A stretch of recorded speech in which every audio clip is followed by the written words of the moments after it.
গণিত আৰু নিমখ একেই চেনেলত আপোনাক স্বাগতম। এয়া অসম টেট 2019 তাৰে এটা প্ৰশ্ন লৈ এই ভিডিঅ'টো প্ৰস্তুত কৰা হৈছে। প্ৰশ্নটো আছিল এনেকুৱা ধৰণৰ, এখন তালিকা দিয়া আছে, এই তালিকাখনত 9টা মান দিয়া আছে, 9টাৰ পৰা 8টা মান দিয়া আছে আৰু এটা মান ওলাব লাগে। অপশ্যন হিচাপে ইয়াত 4টা অপশ্যন দিয়া আছে, অপশ্যন কেইটা কোনটো শুদ্ধ হ'ব আমি বাছি ওলাব লাগে। তো এই ক্ষেত্ৰত আমি এই তালিকাটো ভালকৈ অলপ মন কৰিব লাগিব। ভালদৰে মন কৰিলে দেখা যায় ইয়াত যে আমি দুই ধৰণৰ বস্তু ইয়াত বাচিব লাগিব। এটা হ'ল সংখ্যা আৰু এটা হ'ল আখৰ বা আলফাবেট।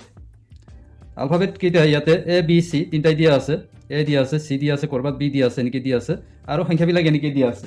গতিকে আমি কেনেকৈ নিৰ্বাচন কৰিম?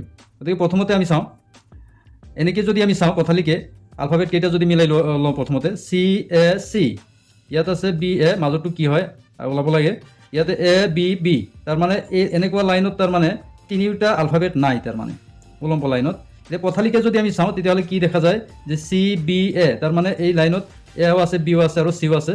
ঠিক একেদৰে ইয়াতো কি আছে, এই শেষৰ লাইনটো, মাজৰ লাইনটো যিহেতু আমি ওলাব লাগে, শেষৰ লাইনটো আমি চাম চি এ বি, তাৰমানে এই লাইনটোতো কি আছে, এ বি চি তিনিটাই আছে। তো আমি মাজৰ লাইনটোত আমি আলফাবেটটো আগতে চিয়ৰ হৈ লওঁ কি হ'ব। আলফাবেটটো ইয়াতে চাব, এ আছে, বি আছে, কি নাই, চি নাই। গতিকে ইয়াত কি আহিব, চি আহিব। ইয়াত আহিব লগা আলফাবেটটো কি আহিব, চি। অপশ্যনত কিন্তু চি কেইটাত আছে, এই তিনিটাত চি দিয়া আছে। মই এইটো আগতে ৰাইট চিন দি থৈছোঁ, গতিকে কেনেকৈ হ'ব অলপ চাওঁ। তো অপশ্যনত যিহেতু বি, এইটো এনেই কেঞ্চেল যাব, এইটো এনেই কেঞ্চেল যাব, এইটো চি হ'ব যিহেতু। গতিকে এই তিনিটাৰ এটা শুদ্ধ হ'ব। আমি কেনেকৈ শুদ্ধ হ'ব, এইবাৰ সংখ্যাবিলাক চাম। সংখ্যাবিলাক আমি এনেকৈ মিলাই নাচাওঁ, থিয় কৰি মিলাই চাম। থিয় কৰি মিলাই চালে দেখা যায় যে একেবাৰে টপত থকা, ওপৰত থকা এই তালিকাটোৰ এটা উলম্ব শাৰীৰ একেবাৰে ওপৰত থকা সংখ্যা আৰু তলৰ সংখ্যা দুটা পূৰণ কৰিলে মাজৰ সংখ্যাটো পোৱা যায়। 3 9 গুণ কিমান হয়, 27। ঠিক একেদৰে কনফাৰ্ম কৰিবৰ কাৰণে আমি শেষৰ লাইনটো চাইছোঁ, এনেকৈ উলম্ব লাইনটো চাইছোঁ আমি।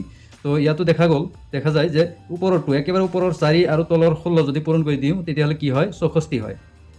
গতিকে ইয়াৰ পৰা আমি কনফাৰ্ম হ'লোঁ, একেবাৰে ওপৰৰ সংখ্যাটো তলৰ সংখ্যাটোৰ লগত, একেবাৰে তলৰ সংখ্যাটোৰ লগত পূৰণ কৰি দিলে কি হয়, মাজৰ সংখ্যাটো পোৱা যায়। গতিকে ইজি হ'ল।